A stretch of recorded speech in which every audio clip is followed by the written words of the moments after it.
Hey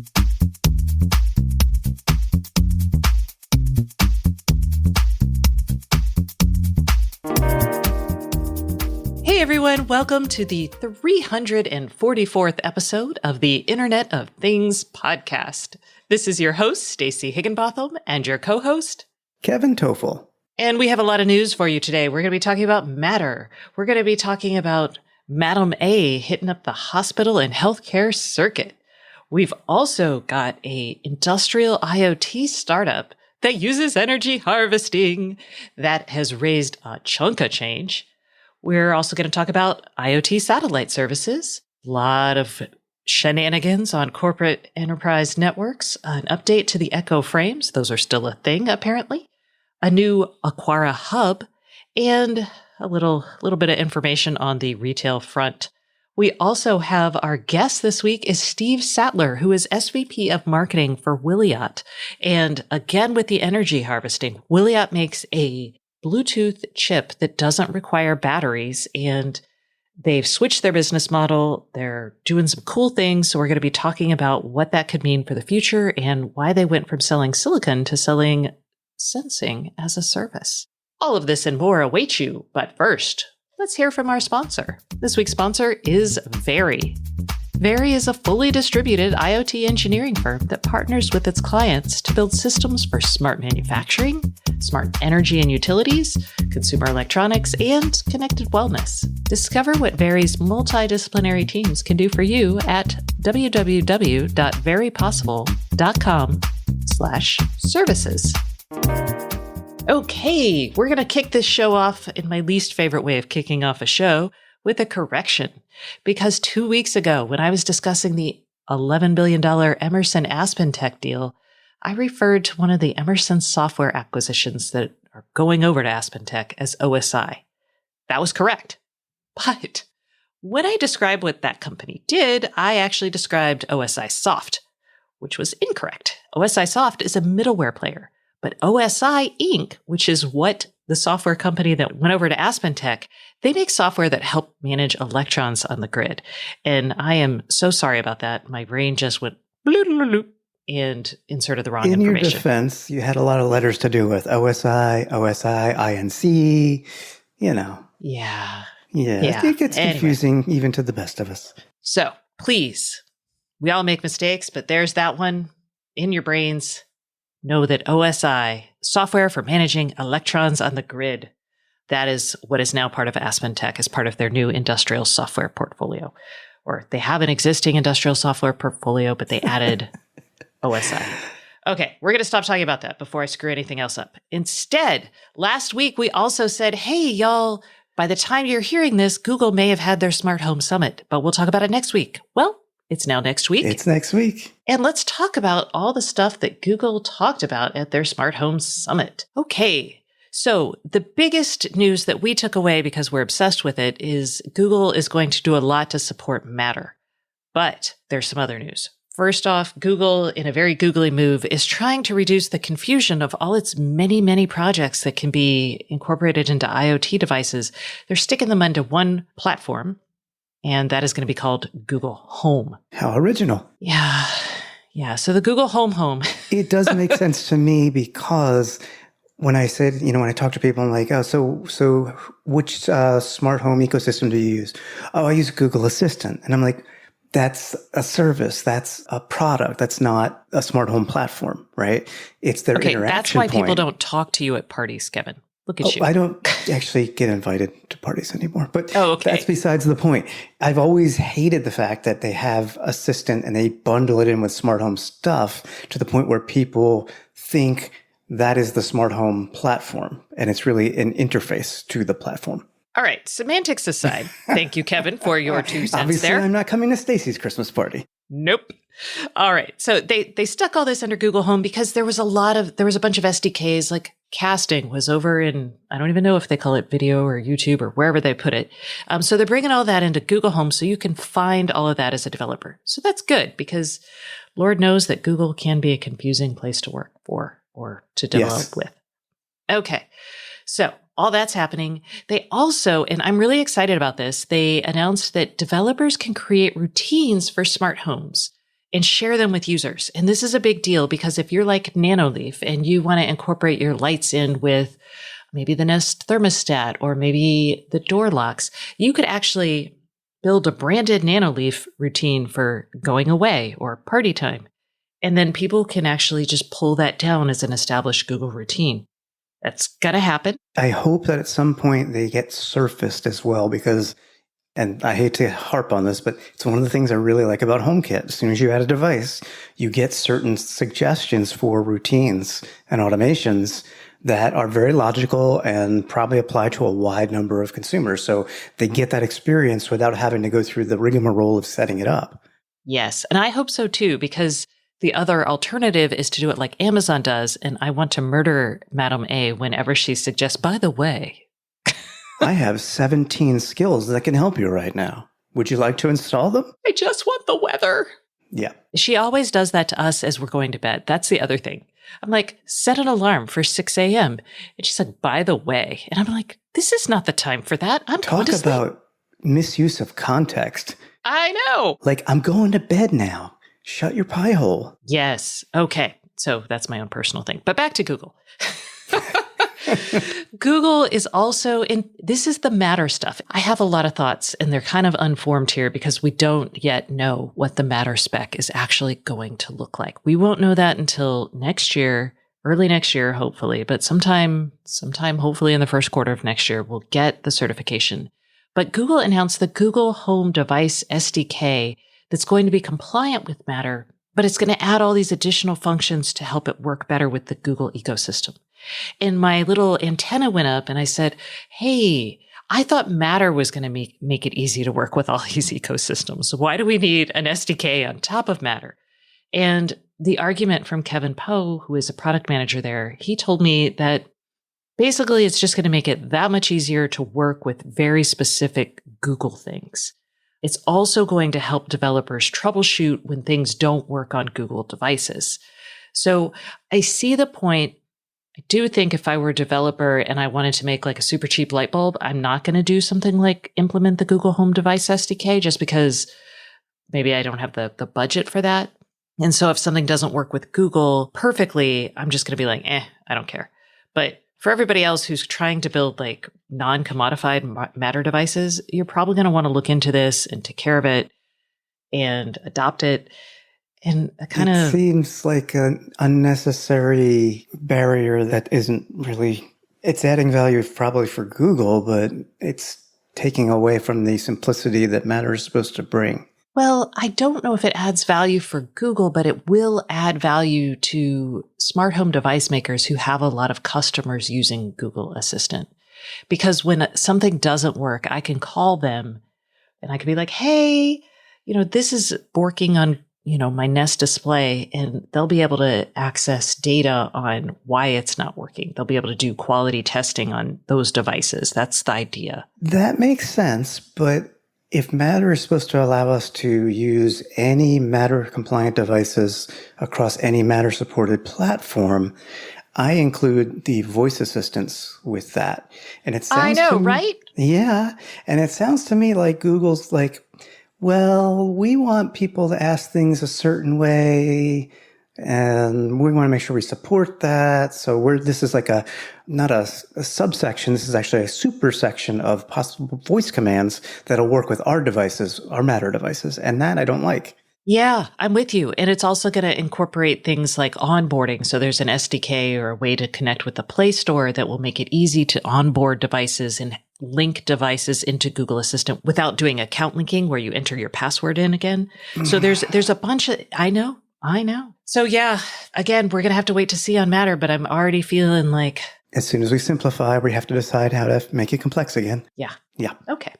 So that's the Google news. Oh, they also announced an IDE, which for people like Kevin, that's important.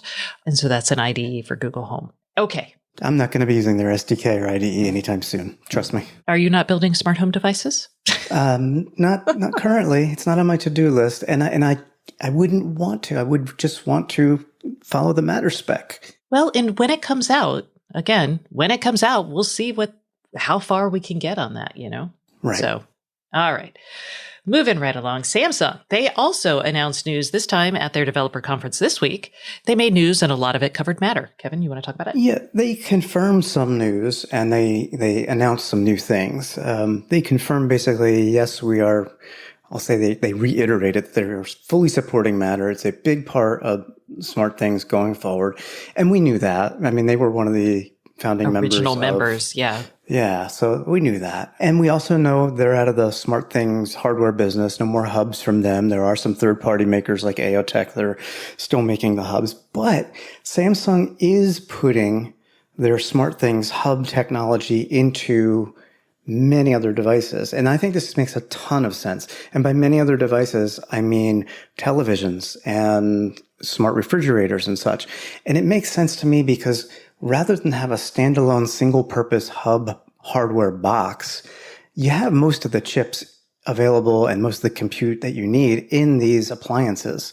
So really add a couple radios, add your software, and now you've got quote-unquote hubs around the house without having the standalone hub, right?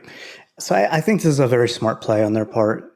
I mean, they sell a lot of televisions and a lot of fridges. I couldn't tell you the numbers, but yeah, I mean, all of our appliances are Samsung. None of them are smart, but we weren't paying extra at that time. So it is what it is. I will say Matter does not support appliances. It does support TVs, or rather, no, that's actually the way to think of it. But they don't support appliances. So if you have like a Samsung dishwasher, it's not like your Samsung dishwasher is going to be able to tell your SmartThings hub when it's done necessarily using Matter. It could totally do it via Samsung's own data models, but not using Matter. Okay, that was it. Right. But yeah, and that gets to the point where you're right, that certain devices won't be Matter compliant, but you will still be able to control Matter devices from them. Like maybe you've got that smart fridge where they have the fridge hub, the touchscreen that Samsung makes on the fridge.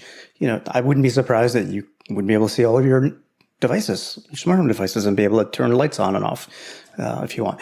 Or if you don't want to touch things, you could always use Bixby. Oh, Lord. Yeah, I was giving you a pause there to see what your reaction was, and that's exactly what I expected. Now, I've been down on Bixby as well. I mean, frankly, it's just never been up to snuff by comparison to the other digital assistants, but they haven't given up. And I'm kind of glad because I think choice is good. They've got Bixby on 300 million Samsung devices. The vast majority of those are Galaxy phones, I'm sure. But they have on the most recent ones, and I might imagine this will filter through to other devices, on-device AI and natural language processing with Bixby. So better privacy there, quicker voice interactions. In fact, Samsung says Bixby is now 35% faster on its newest devices, which are like the Galaxy Fold 3 and such. So again, it's not on all devices yet, but that's coming. Additionally, they've got a Bixby Home platform, which we were just talking about Google adding an interaction layer that maybe we don't need. Samsung thinks there needs to be a layer between Bixby and SmartThings. So the Bixby Home platform is that layer for developers to have voice commands translated by Bixby and then control devices. I don't know about that one. Yeah. I'm just going to make that noise. Okay. Yeah. So that is big news from Samsung and Google. Let's talk about Amazon. Last week in the newsletter, I was like, hey, look, everybody's talking about Matter, and Amazon's been kind of like, meh. But over the weekend, Nick Weaver, the CEO of Eero, which is the Wi-Fi routers and owned by Amazon, said, hey, our routers have Thread in them. They've always had Thread in them. Nick Weaver has been a huge Thread fan.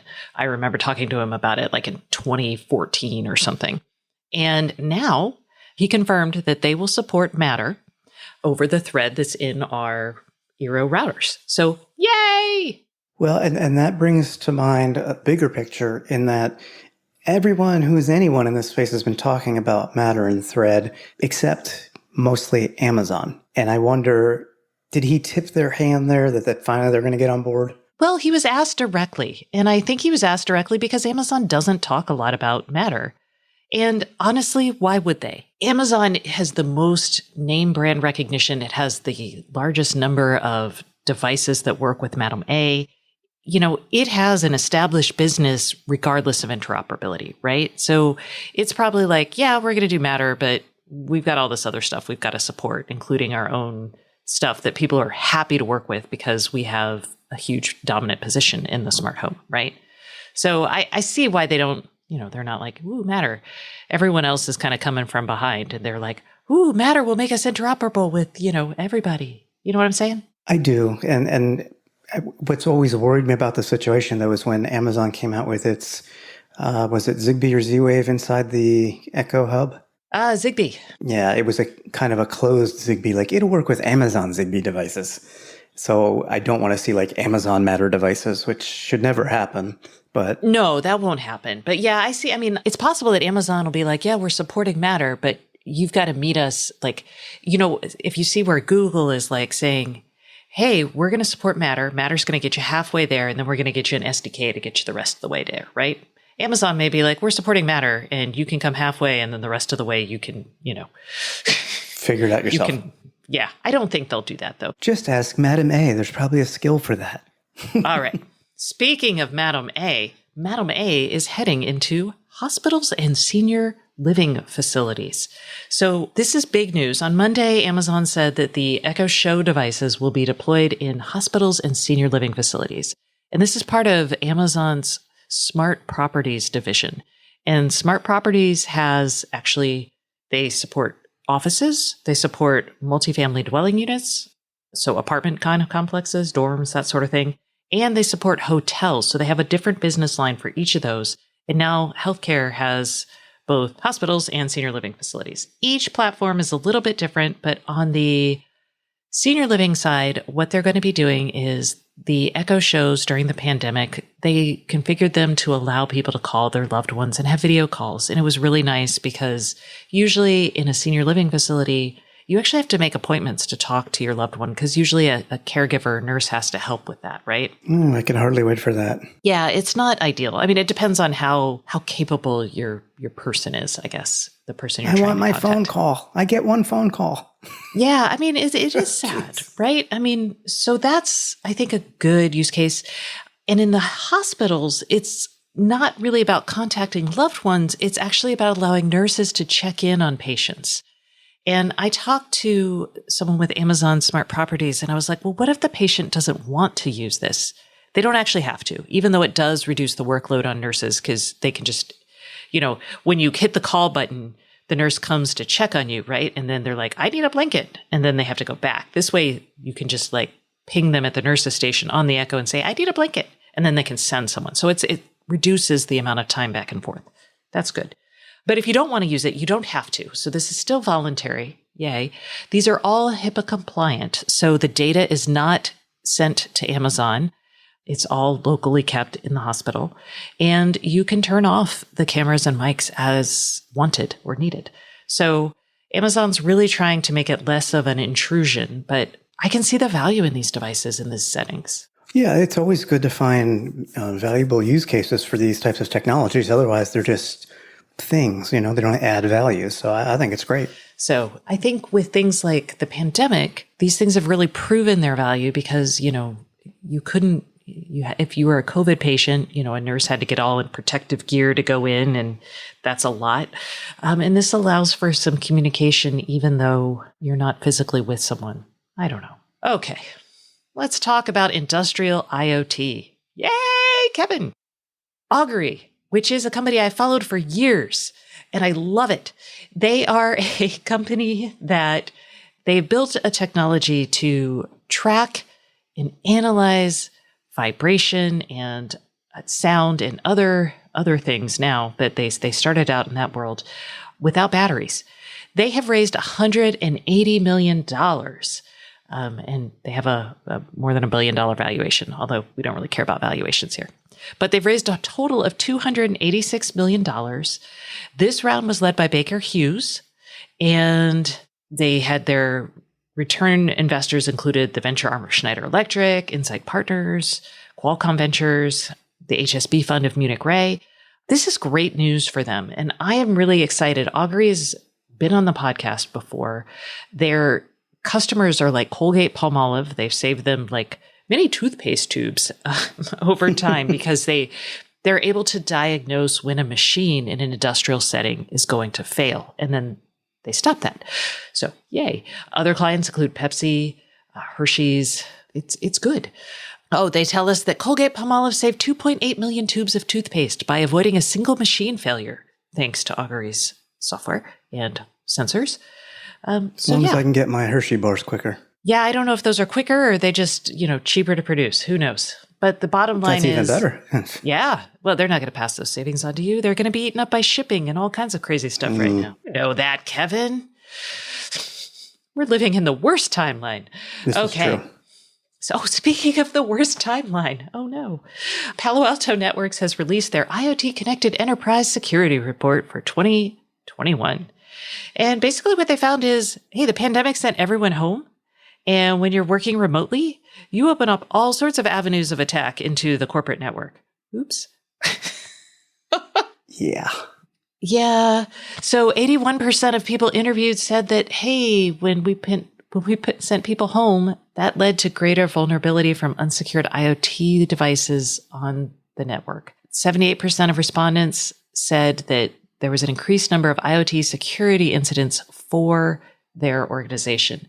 And this is something we've actually written about. I wrote about it a while back with regards to healthcare, because I was like, oh man, if we add all these like remote patient monitoring things to people's homes, the consumer becomes responsible for securing their network and these devices on their network. So, because some of them will be sending data back to a hospital.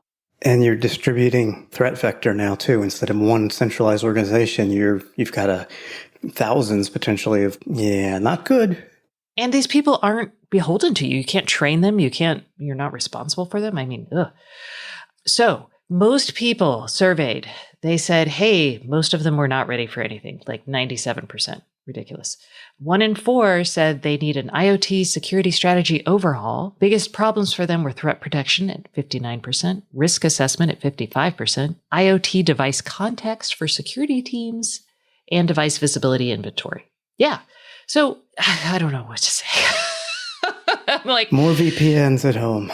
That's I don't know if guess. VPNs at home are the answer or how we're going to lock this down. Well, I mean, I think they'll protect the corporate networks and data. They will. Yeah. Some of the biggest things that people are worried about actually are medical device things. So 42% of people are worried about Internet of Medical Thing devices, 32% connected wearables. Blah. Yeah. Okay. So little bad news there, I guess. Bad news? Grim news? Do we have any good news? Oh, we do. I forgot to tell you about Inmarsat's ELRA program. Okay. I don't know if no, that's not really good news. It's just news. I actually wrote about Inmarsat's ELRA platform a couple weeks ago because Hyber, which is an IoT satellite network that's no longer launching their own satellites and is instead using Inmarsat satellites, is using it, the ELRA network. But Inmarsat said basically they're launching it today. Anybody who wants to provide satellite IoT services can use it. And the reason why we might see companies actually doing this is because they've realized that even with the economics of CubeSats, it's still expensive to build an IoT network from space and sign up customers in the amount of time it takes to recoup the investment you made in sending all those things to space. And because CubeSats, small sats, nanosats, all of these fail much more quickly, you have to, there's a continuous launch cycle you have to keep investing in. And so far, the economics aren't working out for most of the players unless they've raised $1 billion or so. So Inmarsat's bullish on this particular platform. And now we'll leave the sky and go down back to Earth. Yeah. Actually, we talked about Amazon earlier today, but they've got some news that literally just broke today, the day we're recording this show, for people who are interested in the Echo frames, which, Stacey, you are not, yes? I am not. Yes. And you tried them, and you are and not. I am not. But some people are, and maybe they want some more color options. That's just the least bit exciting part of the news, so hang in there. Wait, is one of the colors orange? No. Quartz gray and Pacific blue. Yeah, those are 2 new colors. So you can get those with sunglasses, blue light filtering lens options, put your own lenses in, etc. But more interesting, they've added some new features to the Echo frames. Now you can long press the touchpad and have your top contact be called. So whoever is your number 1 on the list is just a touch away, which is very nice. I could certainly see myself doing that from my wife's phone number. I'm I'm like, oh, that would be the takeout pizza place. Oh, Help, yeah. I need a pepperoni. Well, in your defense, the takeout pizza place could be my wife's number one, but my number one would be my wife. So I could just call her and say, hey, can you call the pizza place? They have a new sleep mode to save juice, which is nice. They'll automatically turn on when you put the glasses on your face, and they will automatically go into a low power mode when you turn them upside down. So good use of the sensors there. They originally had auto volume to adjust for ambient noise because they have microphones and they can hear what's around you. So on a loud environment, maybe it boosts up your music or your phone call, but it only would do that at the beginning of your listening session, whatever activity that was. Now it's dynamic. Dynamic auto volume will constantly adjust. So that's good. You can change your echo wake word from Madam A to Echo. So at least you get one more choice there. And although you can already send text messages, I believe, to Android devices, in the coming months, you'll be able to send them to iOS users. So interesting how they're doing that. I mean, because normally that's dependent upon an iOS setting, but I don't know how they're doing that. So all right. Still not buying them? Still not buying them. But that's okay. Here's another thing I won't buy, but you might. The Aquara Hub E1 now is out. This is a HomeKit hub, or rather, this is a hub that connects your HomeKit stuff to other things, right? It supports HomeKit as well as Google and Madam A. Right. So it kind of links the two, Mm-hmm. which is popular for people. They've launched a new USB-powered smart home controller. It's basically a little dongle for adding Zigbee devices and yeah. Well, no, I mean, so there's some people that have older Zigbee devices or have Aquara products, and maybe they're like me and they don't want to hog up a whole electrical outlet with a one-purpose box like a hub. This is a hub. It doesn't use an outlet. You plug it into any powered USB port that's on your network. It also acts as a wireless repeater over Wi-Fi for 2.4 gigahertz devices. Nice. And it's only $29.99? $29.99 and no outlet, just a USB port. Woo. All right. So that exists. That exists if you would like it. Okay. And no, I mean, not a lot to say. It's not for us, but hey, I think let's put it this way. They used to charge $50, $60, $80, $100 for a hub. Now it's down to $29 or $30 rather. It's smaller. It acts as a repeater and you can plug it in anywhere you get a USB port. I'm not a hub guy, but I like the approach. You're going to be a dongle guy. That's what I'm going to call you. Nope, I won't do that either, but still. All right. Actually, this is good news because it shows that retailers are paying attention to the smart devices on their shelves, maybe. Home Depot and Best Buy have pulled Chinese cameras from their shelves. They've pulled cameras from Lorex and EasyViz from their stores. This is linked to human rights abuses. So these are cameras that are camera makers. They're a subsidiary of Dahua Technologies and Hikvision. Both of these are on a U.S. government economic blacklist because of their participation in surveillance and suppression of the Uyghurs in China. Sorry, that was a lot. And so what is happening here is Home Depot and Best Buy are like, okay, we're going to actually take responsibility for what's on our shelves, which is honestly... It's a good thing. So this is good because I think retailers need to be more responsible and aware of what's on their shelves. And this isn't just because like these cameras are on an economic blacklist. I think it's important they pay attention to things like, hey, this particular device is no longer being supported by security updates from the company. We should remove this from the shelves. Ideally, the company will tell them to remove it from their shelves, but I do think it's something that they need to be more aware of because there's been times, when you go to Best Buy and the sale end cap is like smart home products that have been bricked. And I'm like, what? Why is this here? People should not be allowed to buy this. Anyway, so I'm just going to call that a positive, I guess. All right. Well, that concludes the news this week. Let us go to the Internet of Things podcast hotline. This is the segment of the show where we listen to what you have to ask us, and hopefully we'll answer your questions. You can call us on the podcast hotline at 512-623-7424. And this month, the hotline is sponsored by Blues Wireless. And I am really excited about this company because I think it changes the economics of building connected things. So Blues Wireless provides the Note Card. This is a cellular and GPS-enabled device-to-cloud data system on a module. Each Note Card comes prepackaged with 500 megabytes of usable data for the next 10 years, and that'll cost $69 or less. Connectivity is globally available in more than 136 countries, and you can learn more about Blues at blues.io. Oh, and if you call in the next few days, so before the end of October, you'll be entered to win a string of Twinkly's smart lights. This is very exciting, y'all. Y'all should just call right now at 512-623-7424 and ask us your silliest questions or your most difficult ones. Let's hear from Michael, who has a question about his LifeX light strips. Hi, Stacey and Kevin. This is Michael from Rochester. I have some LifeX light strips underneath some cabinets in my kitchen, and I'm looking for a way to physically, with some kind of light switch, turn them on and off that will still keep them powered up so that I can use voice commands on my phone.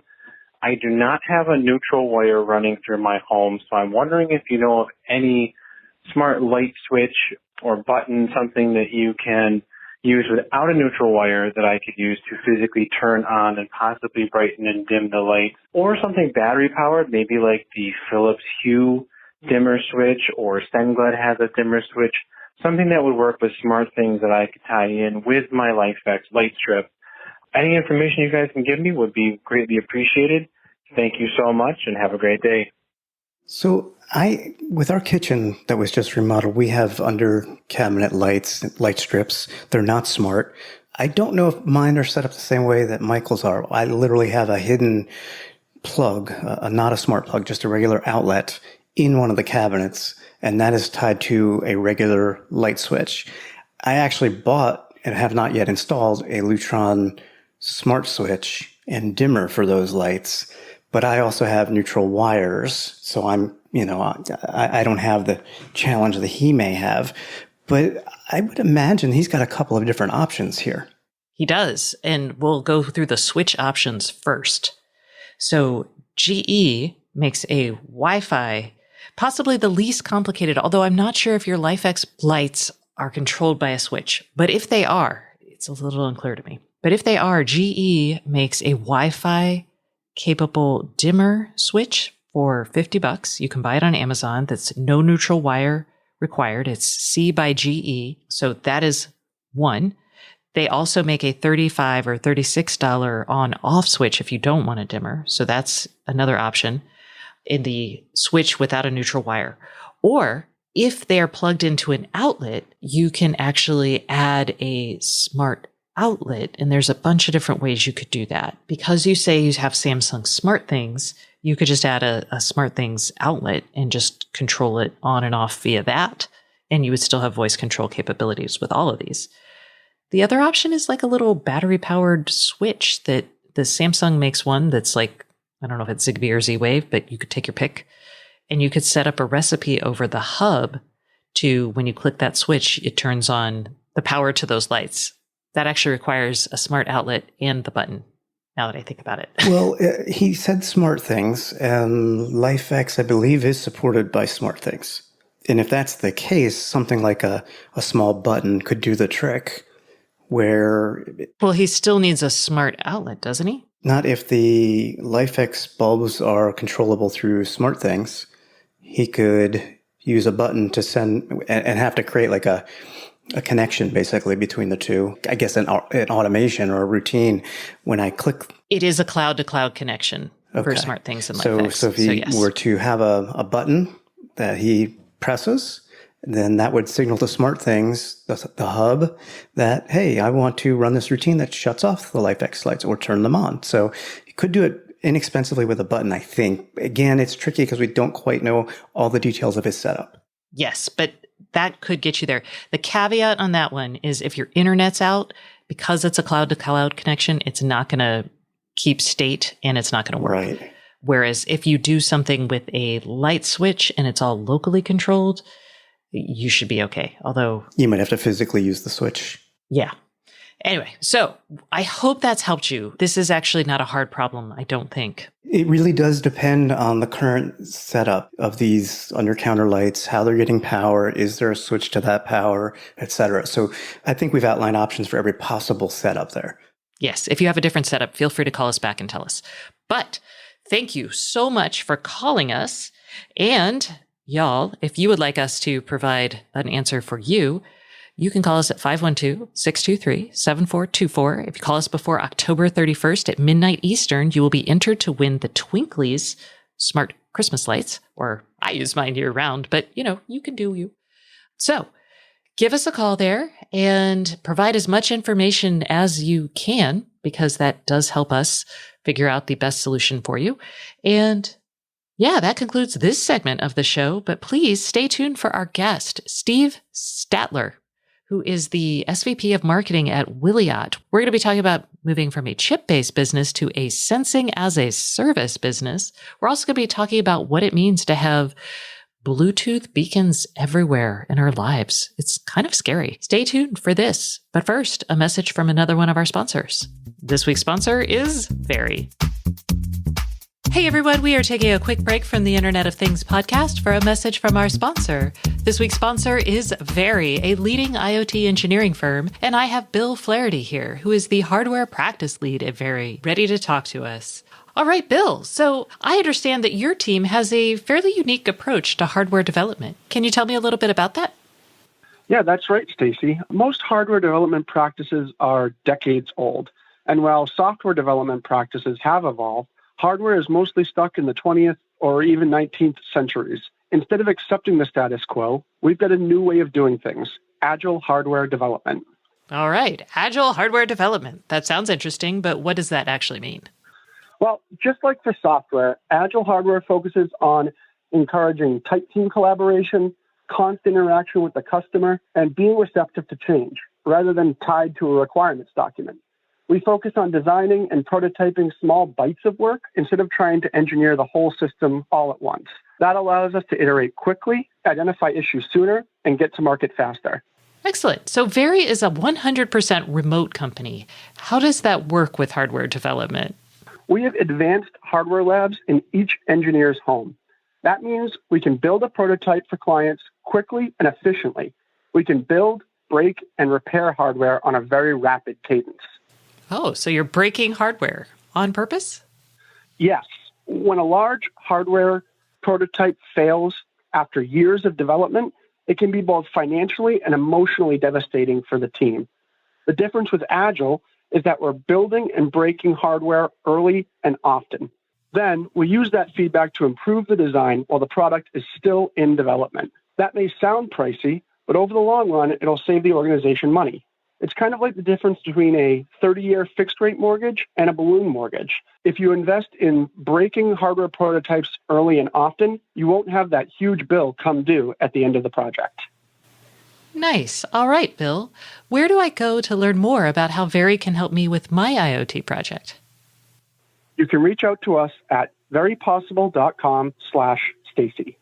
That's VERY possible.com/STACEY.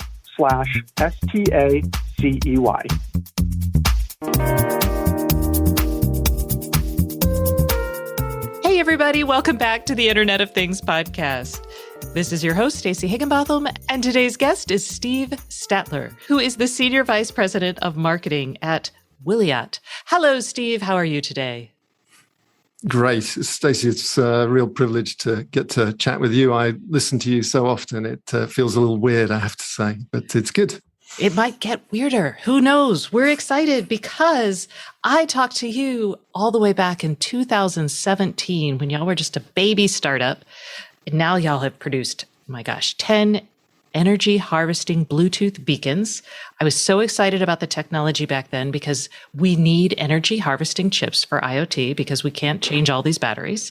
So why don't you just give us a quick update about where Wiliot is now? Yeah, it's been a long journey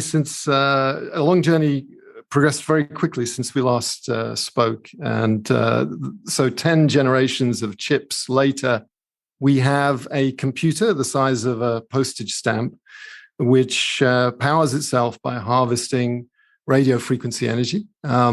It can harvest energy from Bluetooth and other frequencies. So we'll be announcing a version 2 chip that can harvest energy from the same bands that are used by LoRa. And it actually is a computer, even though it's postage stamp size. So it has 3 cores, an ARM processor, RAM, ROM. It senses, it communicates securely over encryption. And since we last spoke, we also now have turned into a SaaS company, or a sensing as a service company, because we've figured out if you're going to go from billions of IoT nodes to trillions, that's a lot of data, and you need edge computing and cloud computing to make sense of it. So we see this a lot. We see a lot of I'll call it the hardcore infrastructure, like chips, gateways, even specialized sensors. Companies they start out, I'm going to build the hardware or build the silicon, and then they're like, let's offer it as a service. So can you talk to me about why y'all decided to do that?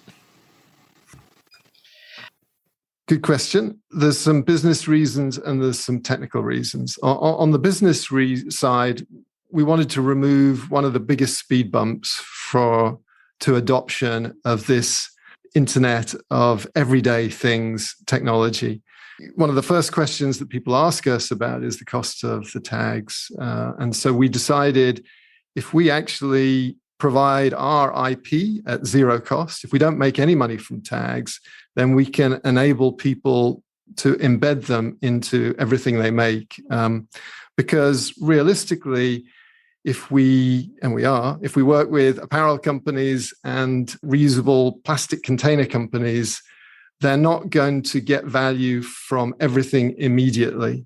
So if we essentially provide our piece for free and allow companies like Avery Dennison, who are one of our partners that turn our chips into smart labels, if we don't load the cost of the tag and we just let them do their thing and only charge for the service, then it removes that speed bump. It allows us to only start charging when the pallet or the item of clothing starts to deliver value, because you know what the inventory is throughout the entirety of your supply chain. Or in the case of vaccines, you understand the temperature of the vaccine vial. And realistically, not every vaccine vial will have the infrastructure and the business relationships in place to support that. So there's a business reason for doing it, which is this removal of the speed bump. But then there's some technical reasons. When you start embedding intelligence at this scale, where maybe there's 50 or 100,000 radios all broadcasting in a store or a warehouse, that's a massive amount of data, and it's data that needs to be kept private. And so the way you put a traffic cop in there and mitigate the tsunami of data is you start to put intelligence in at the edge, you start to put intelligence in the cloud. And you also have logic that enables privacy control and data ownership, and that requires the cloud as well. So those are really the two sides of why we shifted from being a chip company to being a SaaS company, a sensing as a service company. You are aware that there's already software as a service companies out there. I feel like this acronym, it's going to make my life more difficult. Okay. So let's talk about what it takes to move from being a chip company to a sensing as a service company. You've got to build your own cloud. You've got to establish partnerships, a whole ecosystem of vendors. Y'all are still designing the chips, but someone else makes them. So break that down for me. What does that look like? Yes. So we don't, even though we do a lot, we certainly can't do it alone. And we have a really broad set of partnerships. And when we went to market, we had so much interest in what we did. It's actually one of the worst things about working at Wiliot is there's just so many things you could do and you can't do them all. So we decided to focus on a set of use cases and a set of partners.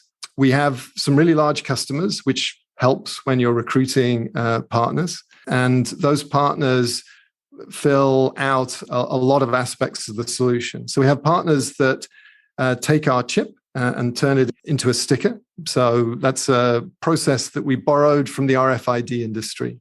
Unlike most Bluetooth tags, there's no printed circuit board. Our chips are mounted on paper using a process that was perfected by the RFID industry. So we've partnered with the people that make the machines, that make the tags. We've partnered with the people that buy those machines and produce billions of tags and have their own ecosystem of partners who can wrap those tags in paper or plastic or silicone, depending on where the intelligence is going.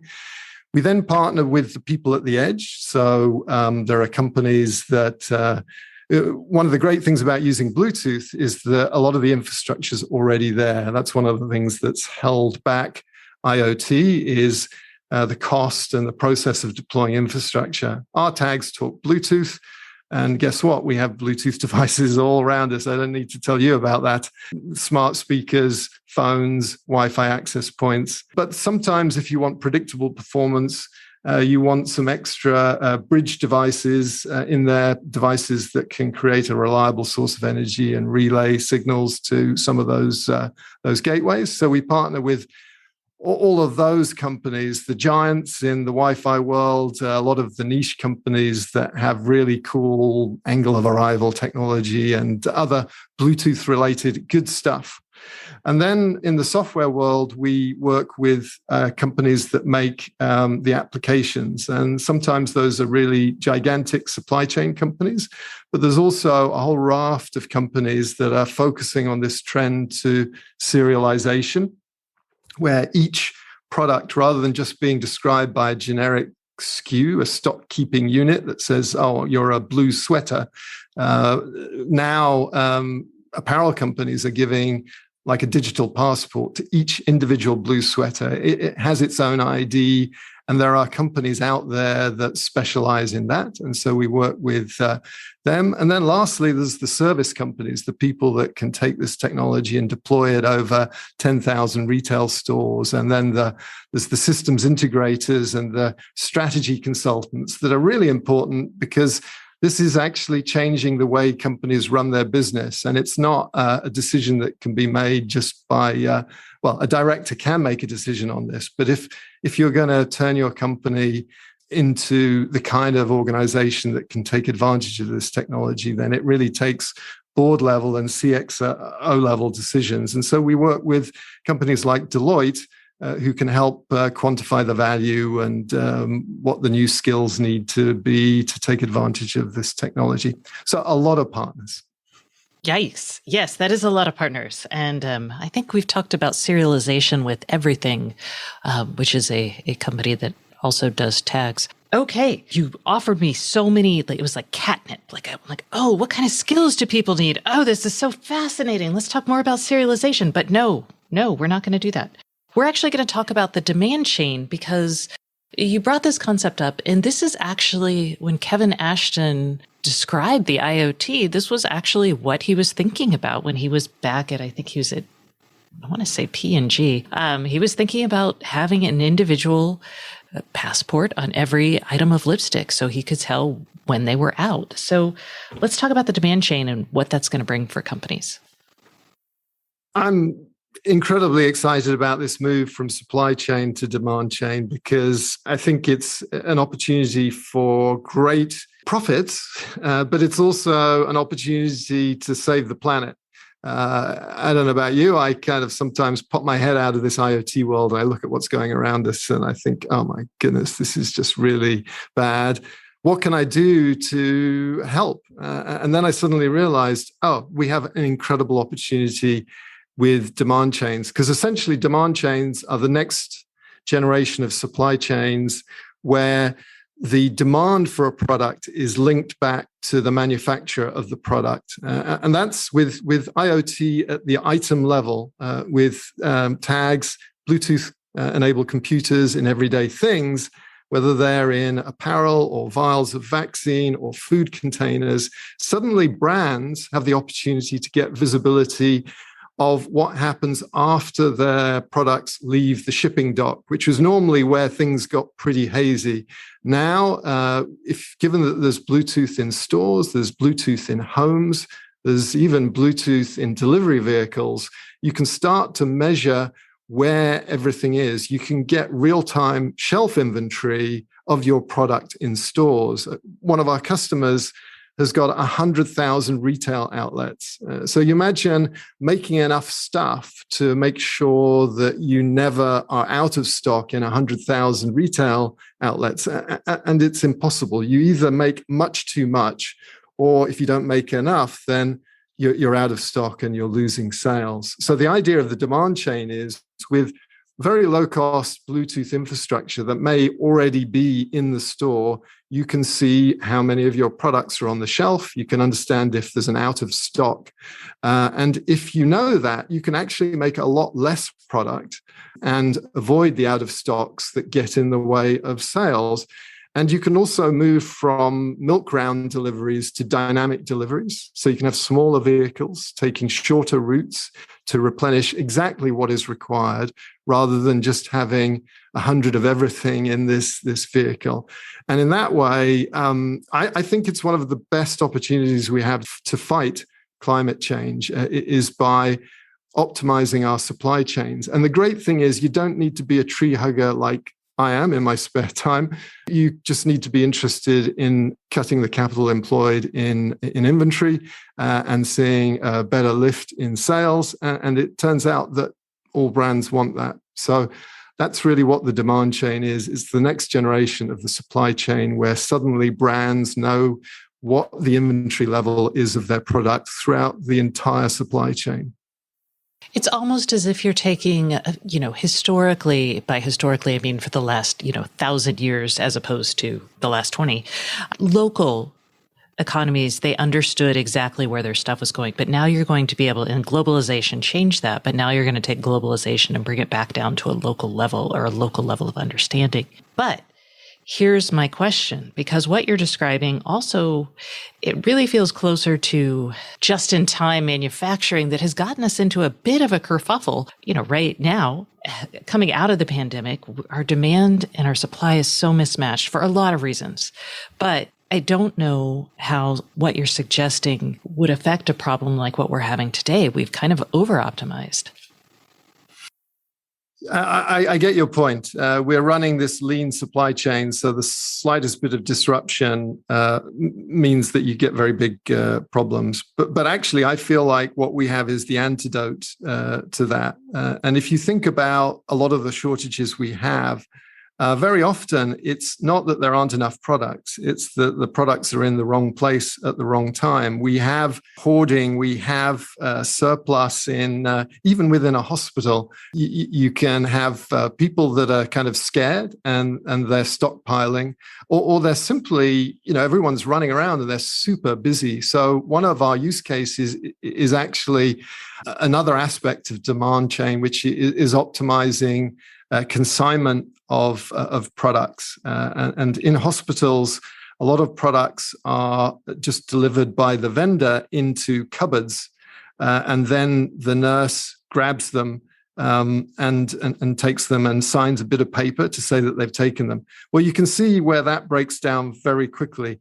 If you have simple low-cost Bluetooth devices, something that can cost like $30 or $40 in each of those cupboards, and the PPE levels, the number of vaccine vials, then you have this incredible opportunity to smooth it out, to balance it out, and have visibility. If you start leveraging the telematics devices that are already in a lot of these containers, and you can understand the temperature and the inventory levels, then you can respond to this demand for lean supply chain with a lot more information that makes lean actually viable and more reliable and more robust.